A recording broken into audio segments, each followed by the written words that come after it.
Hello, everyone. Welcome, welcome. We'll be getting started in just a moment. Still have some folks getting their audio connected, so we'll give it just a few more moments for everyone to get joined in.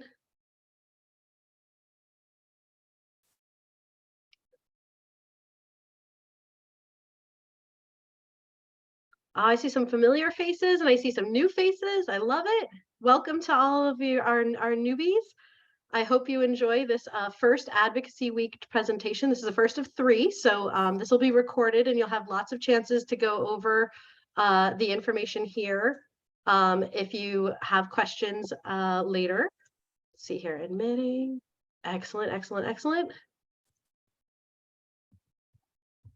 All right, well, we have a really packed agenda and we're just 1 minute after the hour. So I'm gonna go ahead and get started, but just a reminder that this presentation is being recorded. So if for some reason you need to watch it again or you missed something, don't stress. You can always watch the recordings, and we'll be doing 2 more of these virtual trainings. So if you have any questions, we can always come back at the next training session, but we'll go ahead and get started. So hello, everyone, welcome.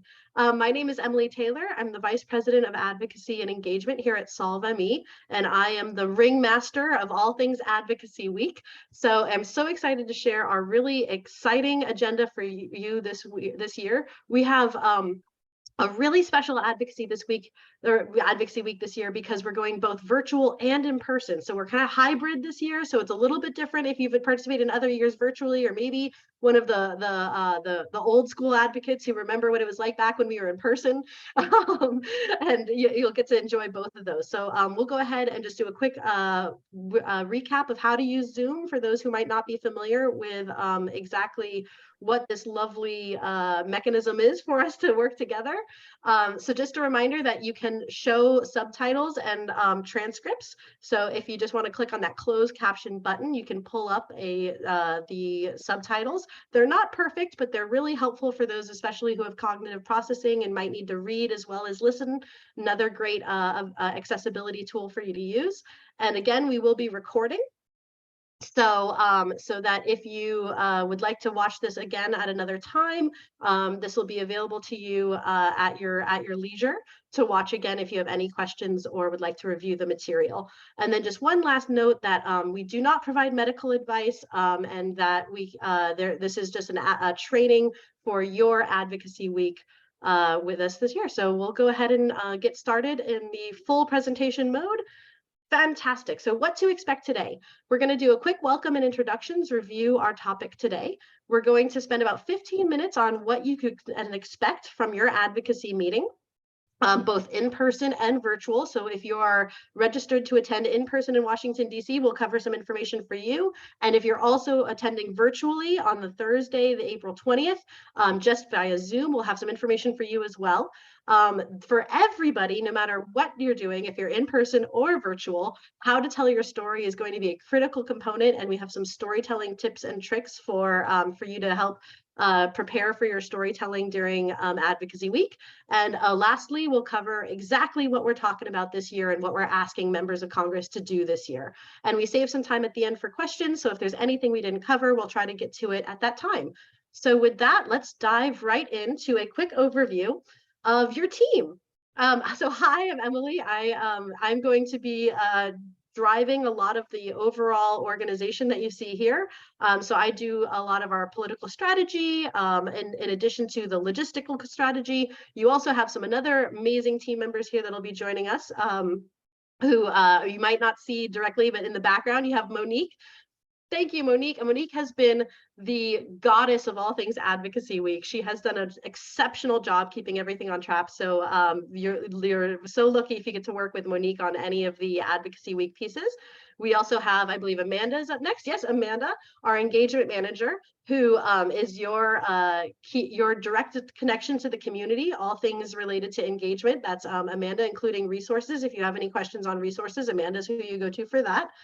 Also, we have joining us is the mighty Raquel, who is our Advocacy Week coordinator. She is your go-to contact person for all things Advocacy Week.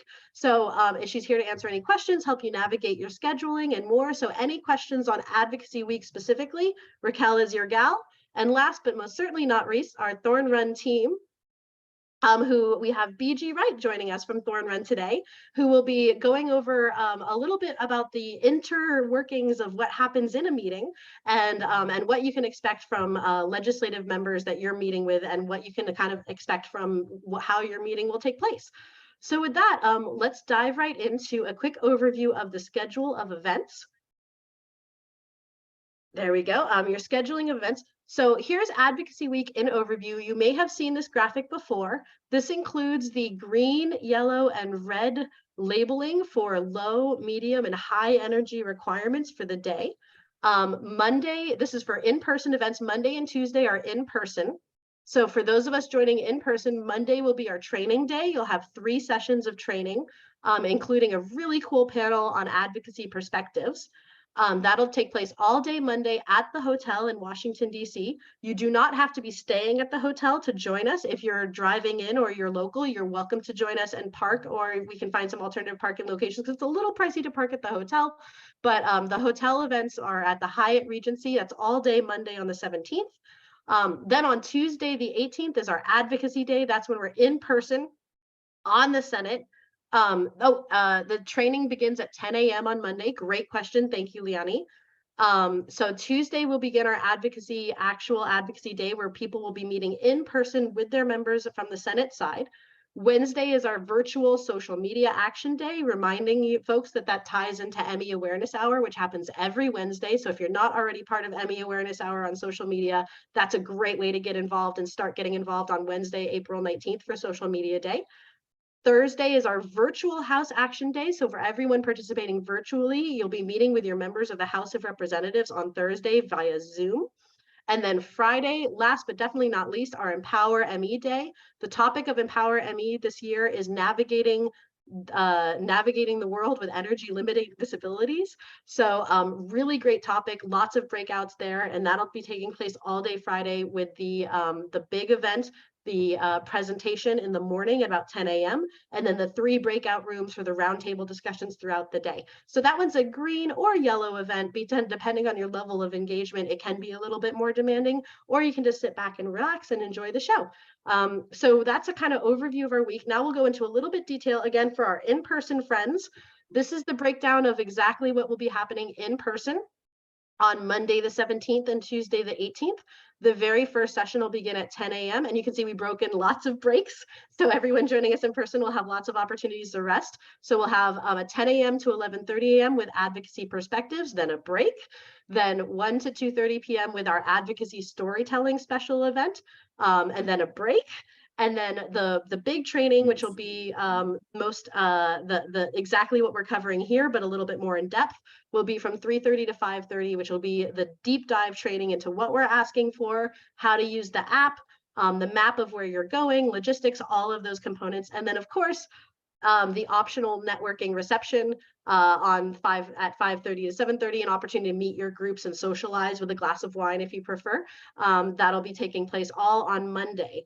Then Tuesday, we get started with the 10 a.m. congressional meetings. We'll have a short meeting at the beginning of the day at 9:30 for everyone to get oriented at our congressional breakout room, which is, we'll have base camp, which will be on site on the Senate side. We'll have 2 resting areas. This is new this year.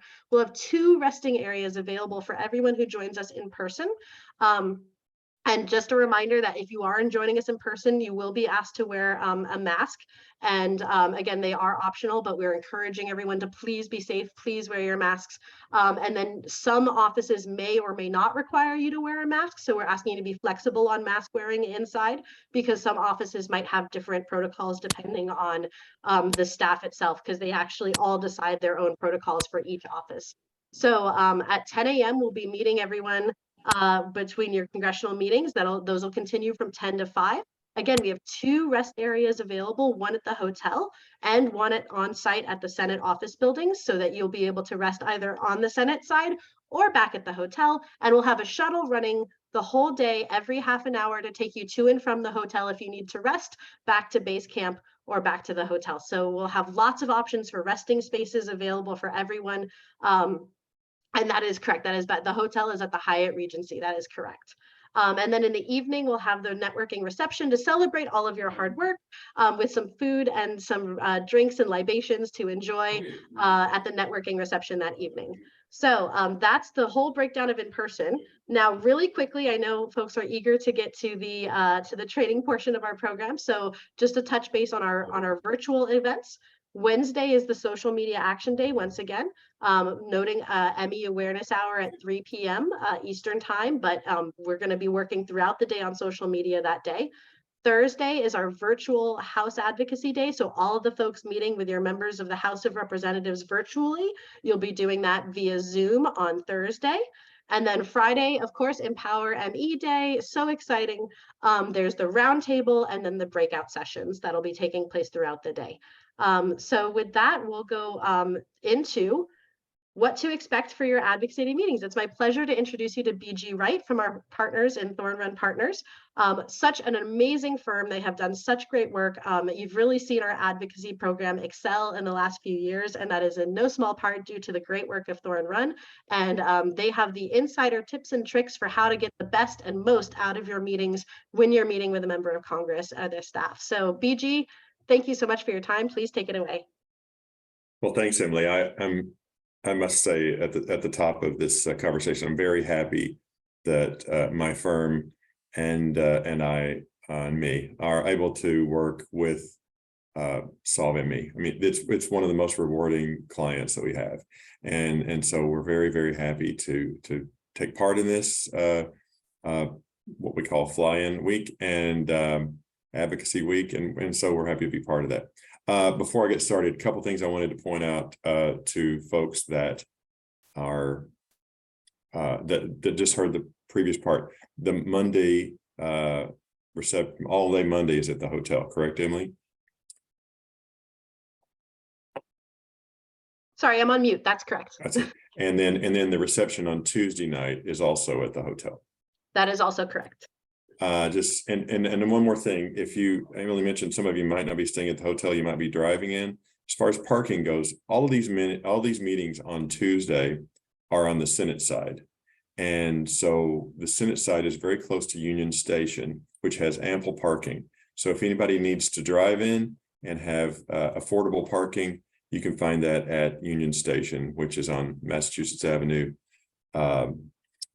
Northeast in this case.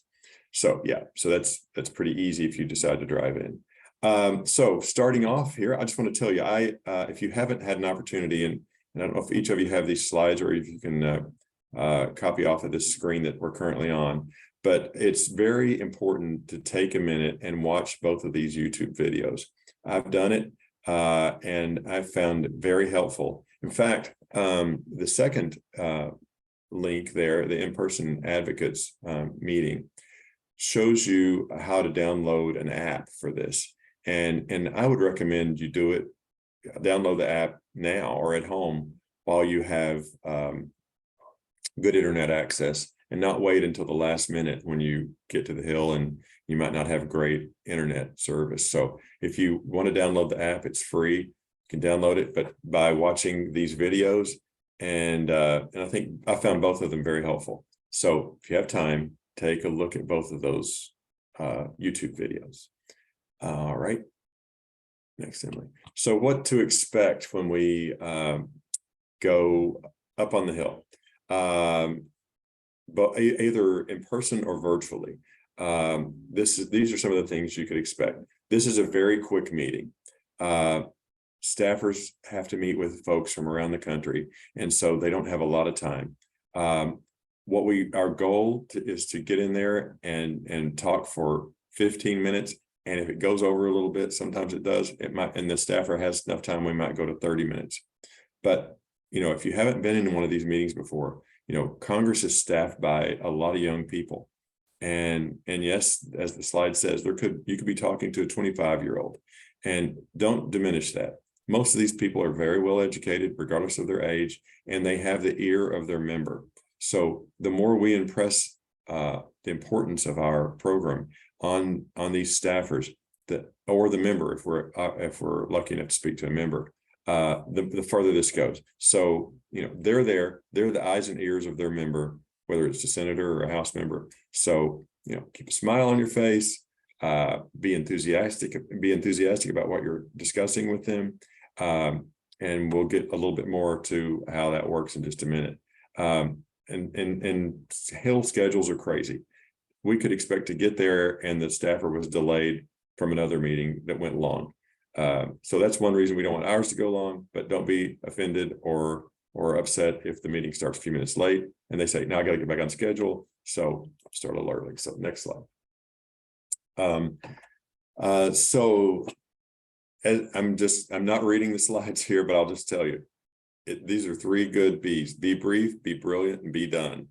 We have things to talk about, and here are our talking points. So I would recommend that you go back and look at this presentation again and try to remember this is why we're here. These are the things we're talking about, and don't get off track. The worst thing that happens is if you go to meet with a member or their staff and you get off message, you leave and they're confused. They're not sure why you came because you talked about things that weren't planned to be talked about. And they're like, well, which one takes priority? So try to stick to the message. And as the slide says, don't get bogged down in details. Someone's asking, what's the CARE Act or the HRs? And we can get you that information. Catherine, sorry. As I said before, keep a smile on your face. Don't be rude to the staffers. Listen, I worked on the Hill for 25 years. And so, I started off as a younger person, but I was there a long time. These people don't forget. And when you go meet with them and you go meet with them again 5 or 10 years later, they're going to remember this organization. So keep a smile on your face, be happy. If they ask you questions, try to answer them intelligently. And what we're trying to do here is build a relationship with these staffers and the members that will last decades, because some of them just stay there a really long time. Okay, next. Meeting tips. Try not to miss a scheduled meeting. Last year, I can tell you we were on a meeting with a member senator's office, and it had the constituent advocate was supposed to be on the call. That person didn't call and didn't tell us they weren't going to be on the call. Now the app will help with that this year. Sometimes, it's not possible. Either you're not feeling like being on the call or whatever, but if you can't be on the call, either let us know through the app or through Advocacy Associates, because the senator's office was very upset. They said, well, we got on here to talk to our constituent, and there's not a constituent on the call. It was me and a board member. So please try to stick to the schedule and be on the calls. As it says, it reflects poorly upon us. Of course it does. And here are just some notes about what you need to do if you think you're going to miss a call. I told you before, when we're talking about the topics, stay on message. Myself or one of my associates or someone on the board or someone from Solving Me will guide the conversation. When you introduce yourself and tell a little bit about yourself, keep that very brief. So if you want to write something down in advance, that's probably a good idea to just write down something about yourself and how you're affected by ME, CFS, or long COVID. So this will keep the conversation going, but don't take all the time. If you take 5 or 8 minutes, you've taken more than half of the time for the whole conversation. So the quicker you speak, I'm not talking fast, but just the more concise that you can be, the better you will be received, and we can move on to another person. If you find yourself on a call where there are 3 or 4 constituents, then you really need to keep it brief. I was on one of these calls again last year, and we had 4 constituents. And what happened is one of the constituents talked for about 8 or 9 minutes, and it left no time to get the message in or for other constituents to talk. So be fair and try to let everyone have an opportunity to talk. So the next slide, let's talk about this. Don't assume the staff knows too much or too little about the topic. You will get in the in-person meetings for sure, but even on the Zoom meetings, you will get indications that they either do or don't know about the subject matter. And so even if they do know about the subject matter, it's very, as it says here, it's very compelling for you to tell your story. Just to recap a little bit, we're going to have the in-person day on Tuesday on the Senate side, which is close to the hotel. When I say close, it's about a big city block walk uphill to the Senate. And then on the House side for Thursday, which is the virtual meeting day, it's going to be very helpful for you to have downloaded the app from Advocacy Associates and get that on your phone. It'll help you through this whole process. And so that's it for me. I'm happy to answer any questions. Or Emily, are we holding questions until the end? We have about 2 minutes for questions really quickly, so we can do one quick question before we jump in. And I just saw that John asked in the chat, what is the name of the app to search for? I would recommend going to the YouTube video and watching the instructions on how to download the app to make sure you get the right one.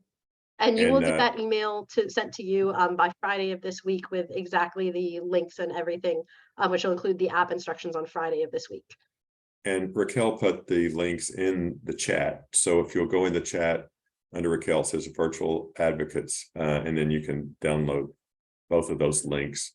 And I would recommend opening up a page and listening to these when you get time. It's pretty easy though to do. I did it just an hour ago. Anybody else have their hand up? No. All right, we'll get to the next set of questions at the end. We'll move quickly to storytelling. Thank you so much, BG. Sure. I had a quick app question. Yeah. Sure, Cynthia. How can I help you? I use a browser. I don't use apps. I'm on my laptop. So for the app is only for people who will be going in person. They'll be using that on your phone when you're in person. And for everyone virtual, you'll have a browser version for you. Yeah. Great.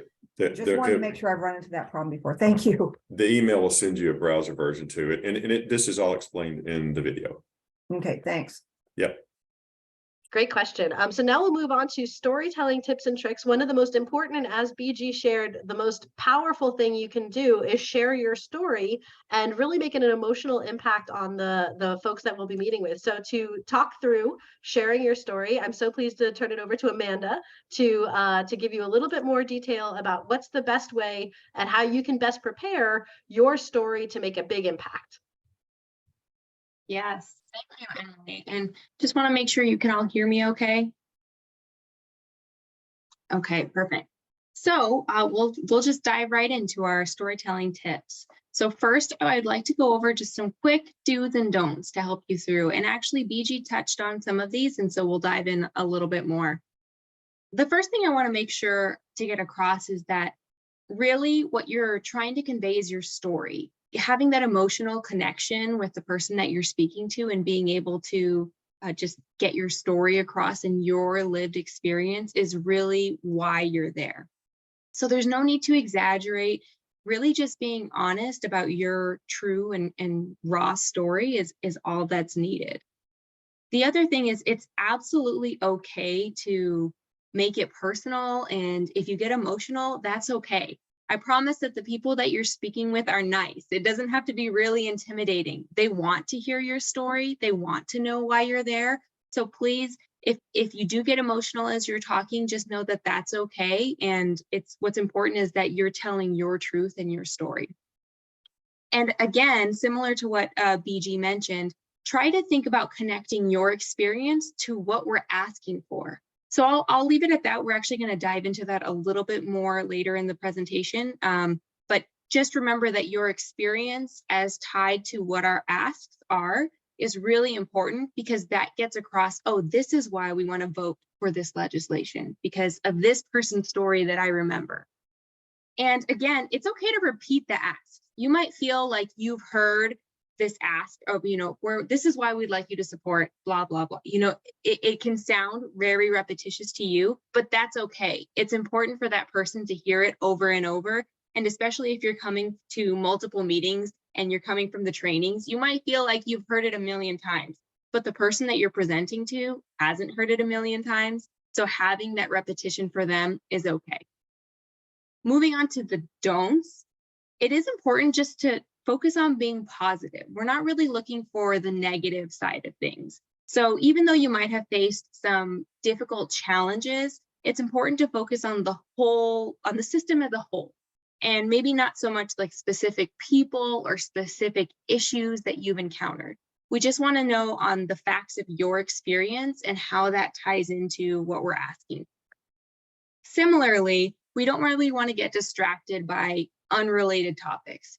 Focusing in on why you're there and what you're trying to convey to the person that you're presenting to is really important. So we don't really want to jump into other legislation or jump into, you know, and the president's doing this and this. No, we really want to focus in on why we're there and what we're asking for from that specific legislative member. We don't want to also maybe think about the got it, chat, blocked my view. So we don't want to think about the accusations, or we don't want to make accusations or assumptions on the member that we're presenting to. So we really want to have both sides of the aisle, Republicans and Democrats, on board with this, because they should be, right? This is about health. This is something that people can agree on. So because of that, we don't want to come in with preconceived notions or ideas about what that member did or didn't do or will or won't vote on. We just want to come in with our specific story and how it ties into our ask. If while presenting, you hear another advocate say something that maybe you don't agree with, or that maybe you want to touch upon and counter, let's just skip that. It's actually not productive at all if we're having our advocates disagree with each other or have any conflict while we're presenting. So even if that happens, just don't worry about it, let it slide. If it's something that's really important, that's something that we can discuss after the meeting. But during the meeting, it's really important that we're not really disagreeing with our other advocates. Something that's really important as well, if you're not feeling well that day, if you're just not feeling up to sharing, that is okay. The line that's on the presentation right now, I'm not well enough to share today, but I stand with my fellow advocates. Please co-sponsor this important bill. That's it. That's okay. You never feel like, you don't ever have to feel like you have to present. If you're not ready for it in that moment or in that day, that's 100% okay. Just having you present and having you there is really what matters. We can go into the next slide. Perfect. Okay. So a few best practices for your meeting. Kind of what we discussed already, being positive. We want the person that we're presenting to leave almost with they'll remember the feelings and your story. So if you are just being positive in the way that you're presenting, I know you might have a really difficult story to share, but just being kind and positive as we're presenting it can actually leave a really great impression on the person that's hearing your story, and they'll remember that. Similarly, practicing active listening to what they're saying. Taking notes is awesome. You'll have a ability to take notes while you're there, and you can ask questions. I was just in DC with Emily and had some similar meetings, and Emily is a professional and they were talking acronyms like left and right and this, and the person that you're presenting to might be saying acronyms because it's just their day-to-day, and you might have no idea what they're talking about. It's absolutely okay to say, excuse me, can you let me know what this means? Or what do you mean by this and this? That's okay. Sometimes people forget that if they're not working on the Hill 24/7, that not everyone knows these acronyms. Along those lines, though, we also live in a world of acronyms. It's okay to just assume that maybe the person you're speaking to doesn't know the acronyms that you're referring to. So again, go in with the impression that it's okay to ask questions and it's okay to give the most basic understanding of your disease and of your experience, because you are an expert in your field and in your experience. They're an expert in their field and their experience. And sometimes we forget that we're not experts in each other's field. So it's okay to ask questions, and it's okay to be very basic in your explanation of things as well. correct with kindness along those lines. If they say chronic fatigue syndrome and you prefer myalgic encephalomyelitis, it's okay to correct them, but let's correct with kindness. Just saying, you know, actually, we prefer the term myalgic encephalomyelitis. Here's why. Something like that. It's absolutely okay. If you're in person, making eye contact is huge. If you're on Zoom, it's really important to try to make that eye contact. I know that sometimes our cameras are not where our screen is, but it's really distracting if like someone's giving a presentation and they're talking over here. Even though they're talking to you, it doesn't feel like they are.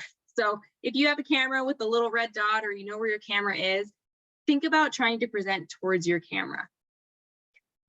Jeopardy rules, stating your ask in the form of a question. This is such a nice pro tip from Emily. So instead of saying, we really need you to support these bills, you can ask that in the form of a question. Things like, what can we do to guarantee that you'll support these bills? Or another version of that is, will the senator stand by these bills? Those are really great ways that also to ask the question, and you can also see if there's something that's missing that will help the senator or the representative get on board with our asks. If you don't know all the answers to everything, that is a-okay. You are the expert in your lived experience. You don't need to be the expert in all things MECFS, long COVID, the specific line of this bill. You don't need to know.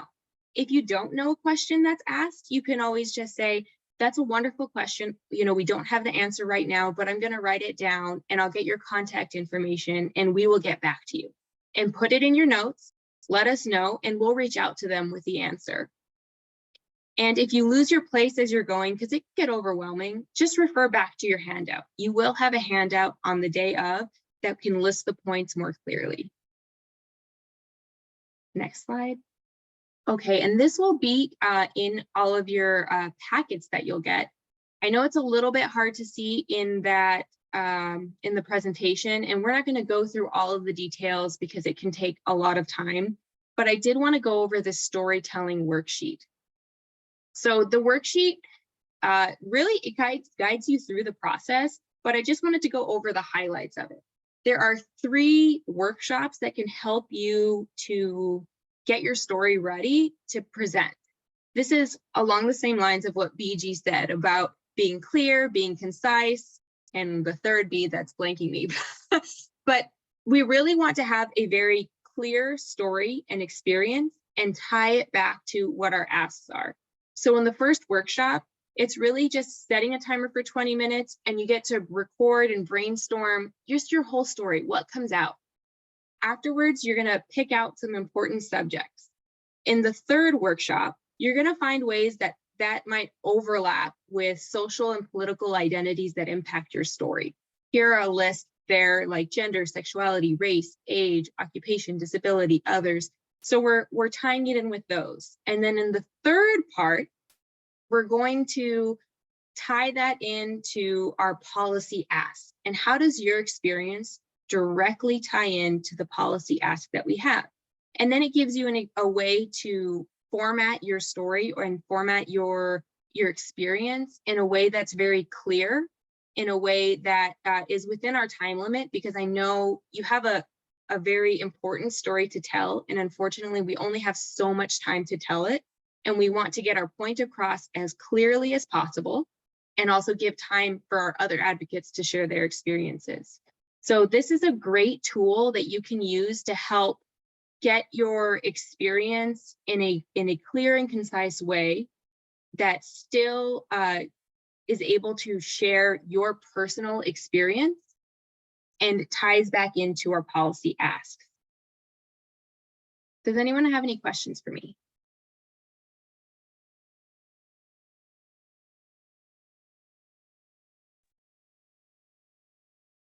I think we've been answering the questions in the chat as we go, but we have room for one question before we get on to the next section. Amanda? Yes.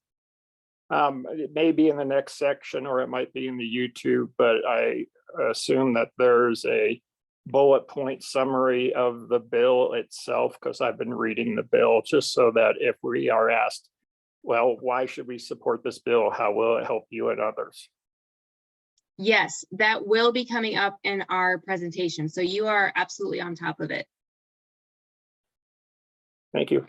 Fabulous. So, well, that's a great segue into the next section of our conversation, specifically about what a sample meeting can look like, and then what specifically we're asking for. So I'm going to drill right into that, and then we'll have some time at the end for some of the other questions I see popping up in the chat. We'll get to those as soon as we can. So really quickly, a sample meeting outline. Most meetings have really 3 parts to them, but the most important part is the role of the group lead. Every meeting will have a group lead assigned most of the time, and pretty much and we'd make every effort to make sure that group lead is one of our team members, one of our staff, or it might be another advocate that's experienced with advocacy or has done one of these advocacy meetings before. So we have experienced advocates working with to be a group lead to help advise on the rest of the meeting. The role of the group lead is really like a facilitator. They open the meeting, they welcome everyone, they say how, why we're here. We're here to talk about the Care for Long COVID Act. They take notes or assign another note taker. And one of the most important roles of the group lead is to ensure, as BG described, that everyone has the chance to speak. Just gently remind people that we are shared time and it's a very tight time. So if your group has maybe 5 people in it, you can expect every person will speak for maybe about 4 minutes.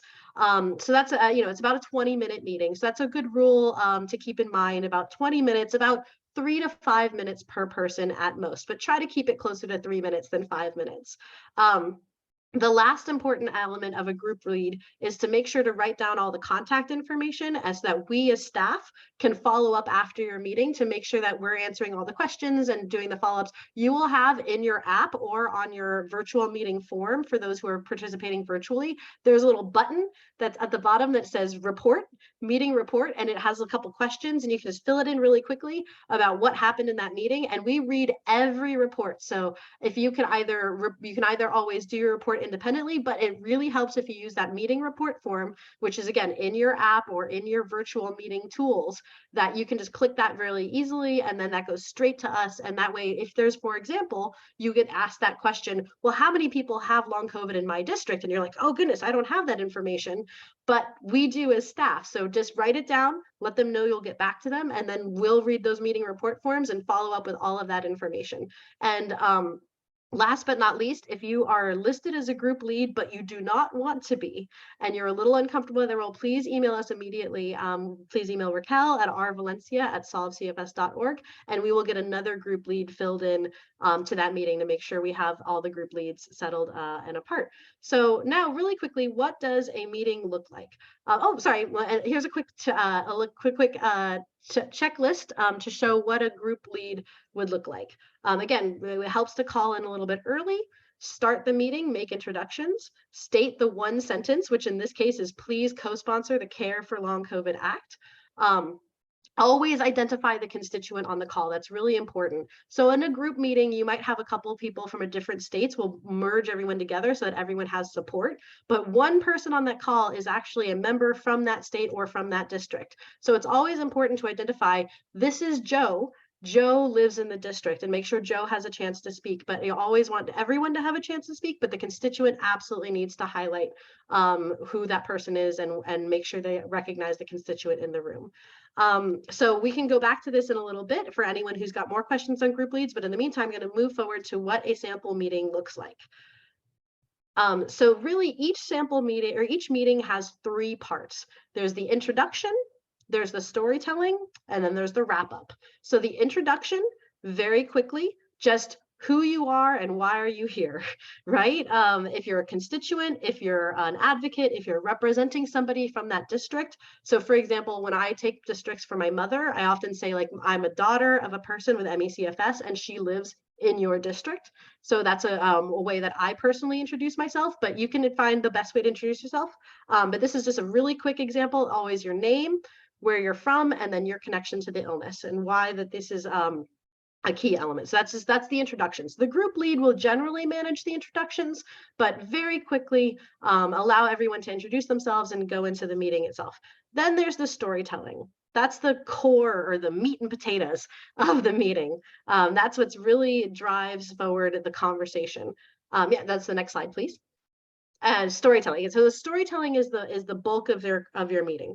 This is where you do your storytelling components, where the beautiful worksheet that Amanda walked through, but this is where you have your 3 to 5 minutes to share your journey and what brought you to that room and that conversation today. And remember, as a part of your story, always incorporate the most important part: co-sponsor the Care for Long COVID Act. That's key. Next part, our next slide, please. And then there's the wrap up. The wrap up is pretty straightforward. Again, just kind of thank you for the folks for their time, identifying once again why you were having the meeting. Please co-sponsor the Care for Long COVID Act. And then, of course, this is a great moment for that Jeopardy rules component. This is where you ask those follow-up questions. What is the best way for us to communicate with your office? That's a great one. How should we reach out for an update? That's another great one. When should we reach out to an update? These are good opportunities to just ask those follow-up questions. You never just want to say, like, thank you for your time, goodbye. You want to make sure you have a clear pathway for follow-up outlined as part of the end of your meeting. Now, I'll pause there. What are we asking for this year? This is the most important. I know a lot of people have been very eager to hear about this. We are asking for the passage of the Care for Long COVID Act. This piece of legislation is the same as the legislation we were supporting last year, with a couple of adjustments because we were successful in passing elements of that bill. So the elements that we've already passed, for example, the $10 million for AHRQ, which is the Agency for Healthcare Research and Quality, that component of the bill has been removed because it was successfully put into the bill for funding last year for appropriations. So it's so outside of those components, it's pretty much the same bill, but most importantly, it includes 3 sections. The first section is on medical education and public education. Oh, there we go. The second section is on research, as funding for research, and the third section is on removing barriers for care. So that's kind of an overview of the bill. And what it specifically does is it actually itemizes. Before I get to that, I'll say to the Care for Long COVID Act. And what makes this bill unique is it is the only, and I mean the only, piece of legislation on post-acute infection illnesses that specifies ME/CFS and is bipartisan. Right now, this is very important in such a divided Congress where we have members on both sides being very aggressive towards one another. This is a moment for us to all come together, and it's really important to emphasize that this is supported by Republicans and Democrats, and it's the only bill on long COVID and infection-associated illnesses that actually does include Republicans and Democrats both on it.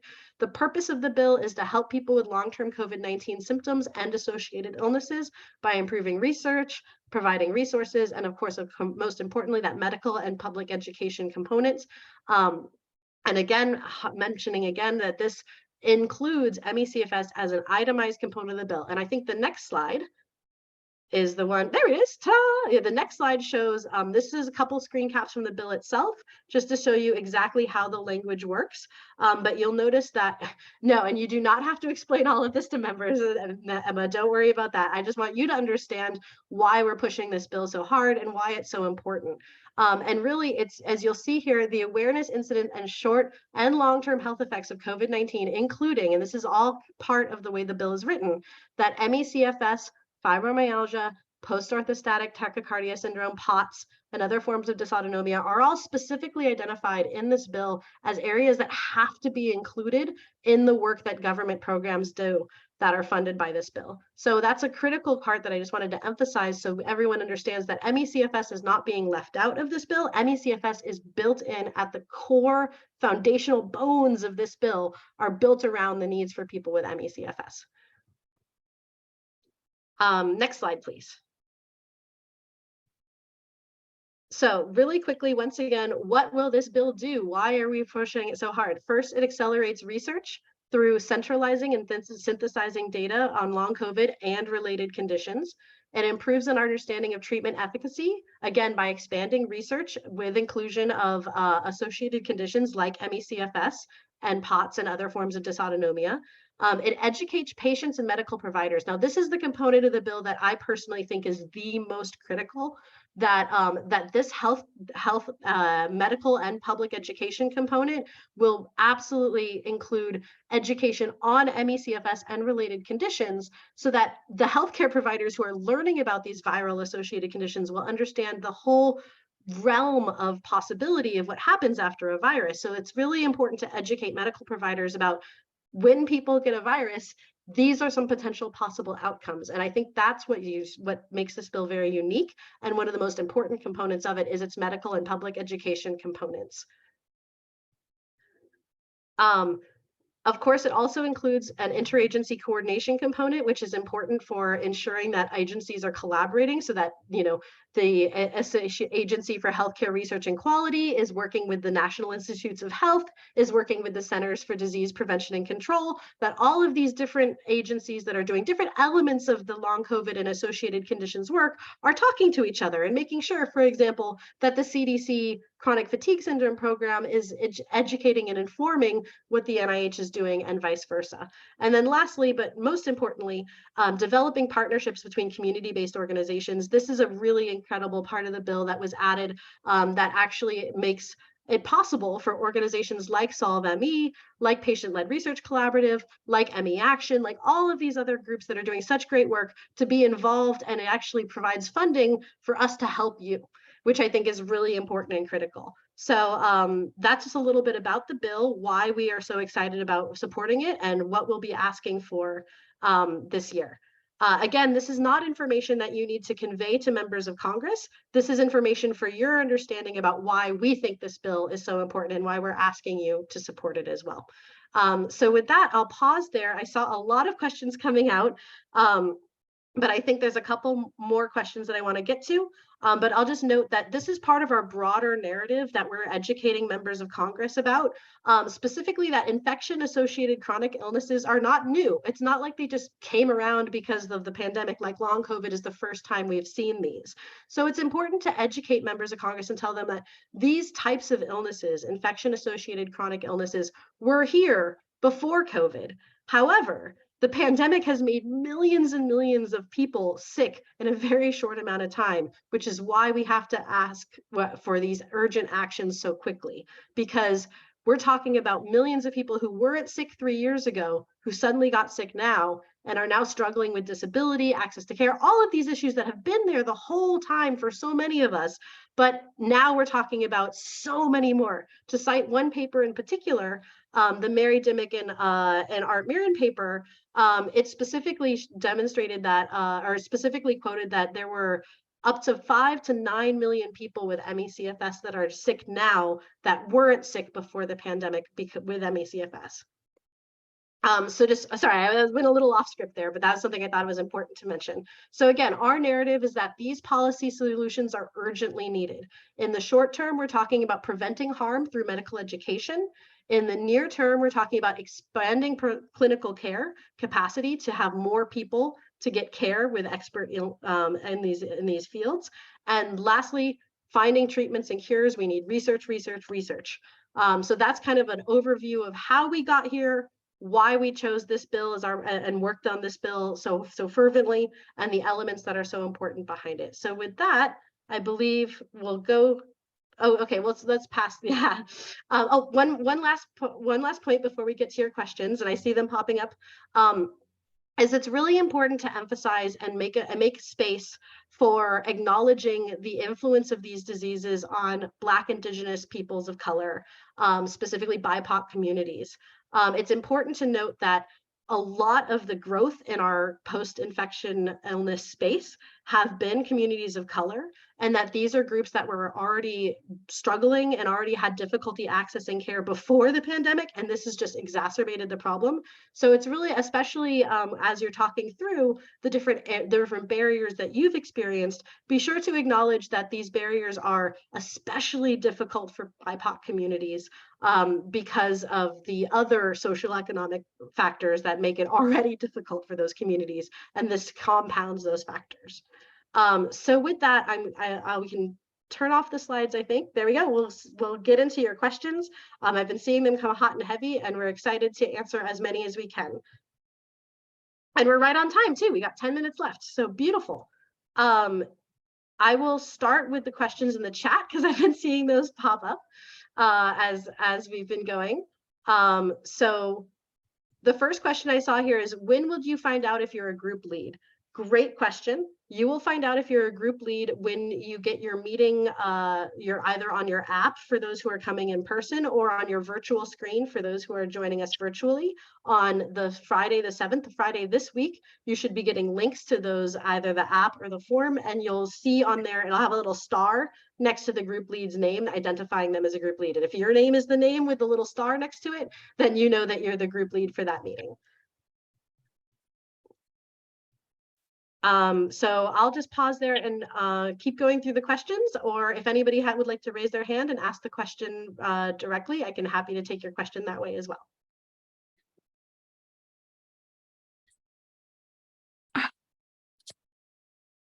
Kaylin. Hi. So I'm registered currently for the online version of it, but after honestly after this meeting, because I didn't think I'd be able to make it in person, but honestly after this meeting, I think I would like to rearrange some stuff and hopefully come in person. I know it might be too late to sign up, but I'm wondering if there's anyone I can email to talk about maybe getting signed up to do the in-person sessions as well. Absolutely. What state are you from? I'm from New York. Oh, New York, absolutely. We definitely have a New York group that we'd love to include you with. If you could email Raquel directly, that's rvalencia@solvecfs.org, and we'll get you plugged into the system. And if we can make it work, we'll be happy to set you up and have you join your New York colleagues. That would be awesome. Thank you so much. Of course. I just saw a question here from Christine.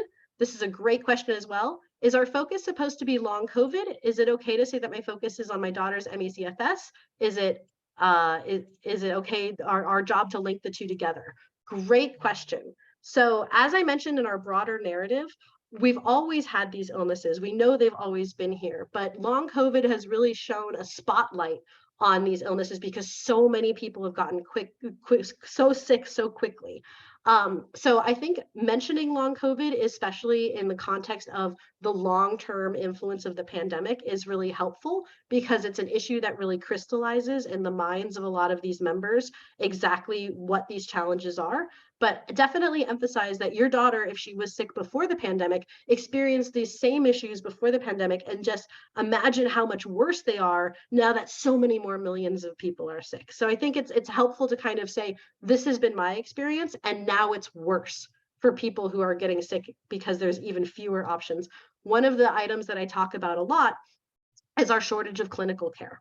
That I often tell members when I'm speaking with them that before the pandemic, I could count on my fingers and toes how many specialty clinics we had. And that was fewer than 20 specialty clinics across the entire country that was serving a population of 2.5 million people about.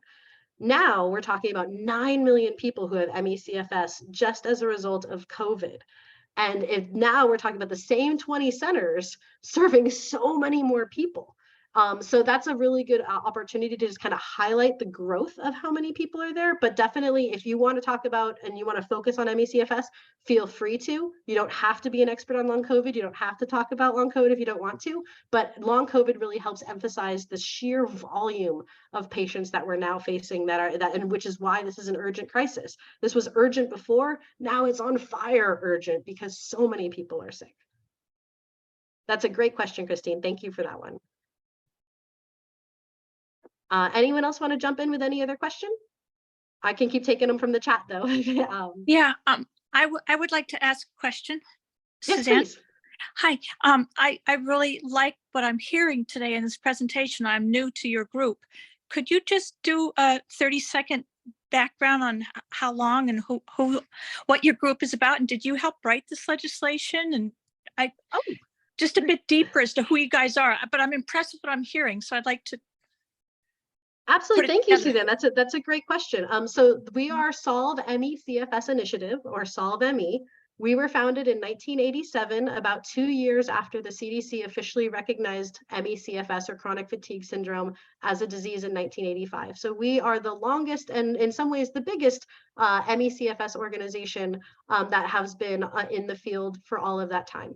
About 2 years ago, we expanded our mission to include post-infection or post-acute or infection-associated illnesses, because we realized that thanks to long COVID, there was now this large community of people that had just recently joined our ranks. So we expanded our mission to include them as well. So we primarily do research. Actually, about 80% of our funding goes to our research initiatives. If you'd like to check those out on our website, highly recommend. We have some really great Ramsey Awards and some other research initiatives that are looking to find answers to solve these illnesses.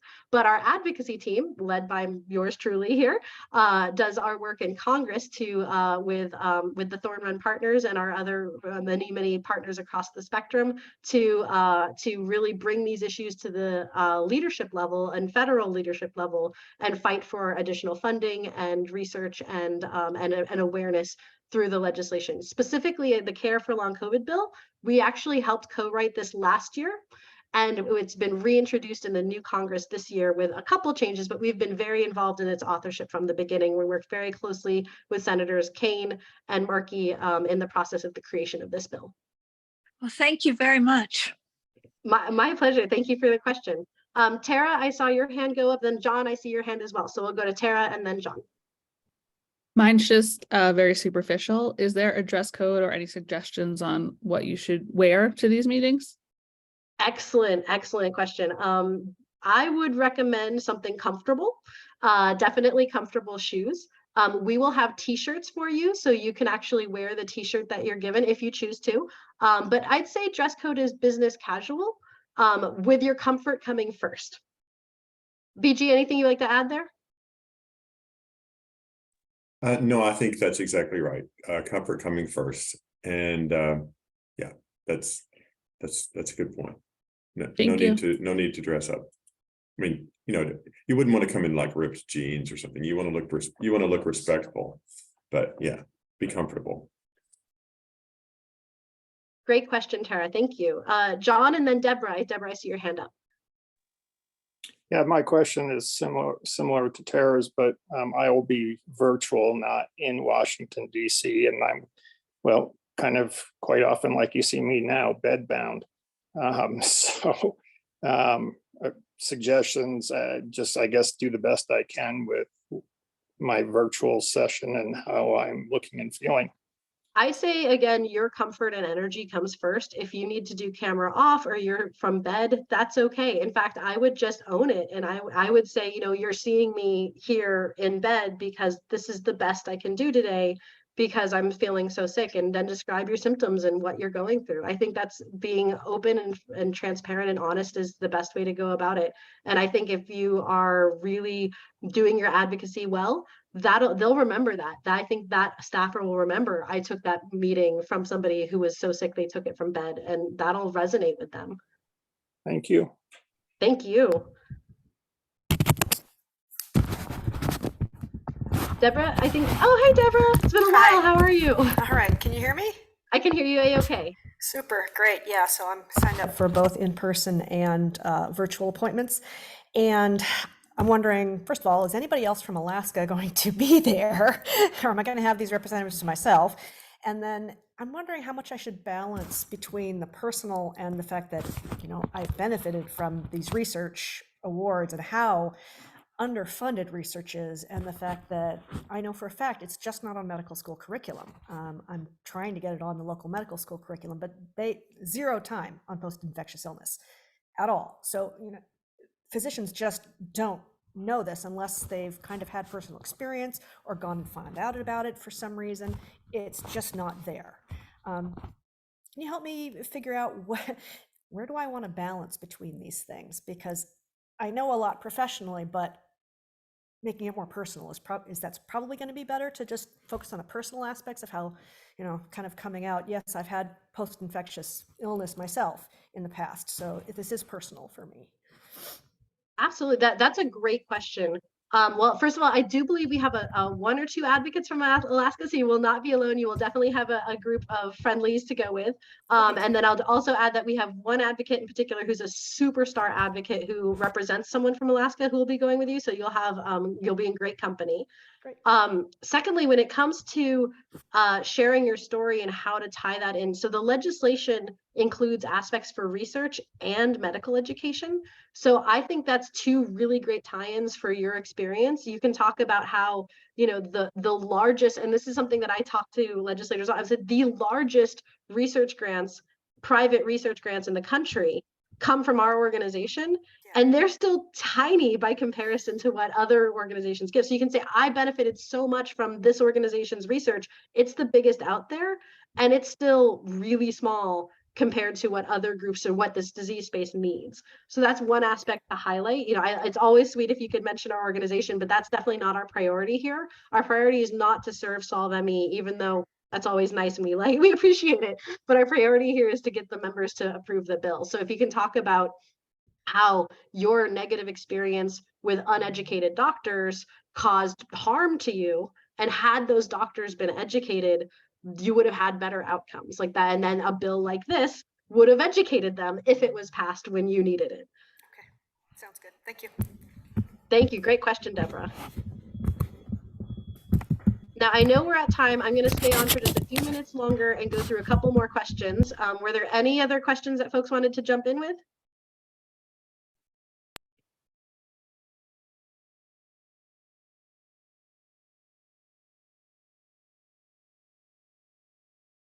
I think we're seeing a few questions coming through just asking about if you haven't received confirmation yet. We've been sending those out in batches. So just know if you've signed up, feel free to reach out to us, email Raquel. We've dropped the email in the chat if you need just any kind of immediate confirmation or if you have any individual questions. But if you've signed up, just trust that we have you on the list. But definitely feel free to reach out if you need any confirmation before the schedules go out. And one more thing, also please check your spam folder or junk folder. Sometimes when these emails go out in batches, they end up in that section. Hi, I have one more question. Oh, please. Are you going to be doing, do you have any set answer on how to address or not address the Recover Act's proposal to do exercise-based investigation as they're proposing? Ooh, so that is an excellent question.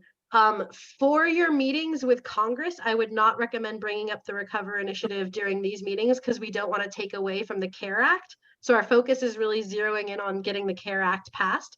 But to answer your question generally, yes, we have been very closely monitoring. In fact, I do serve as a patient representative on the Recover Initiative, and we've been very active and involved in those conversations behind the scenes.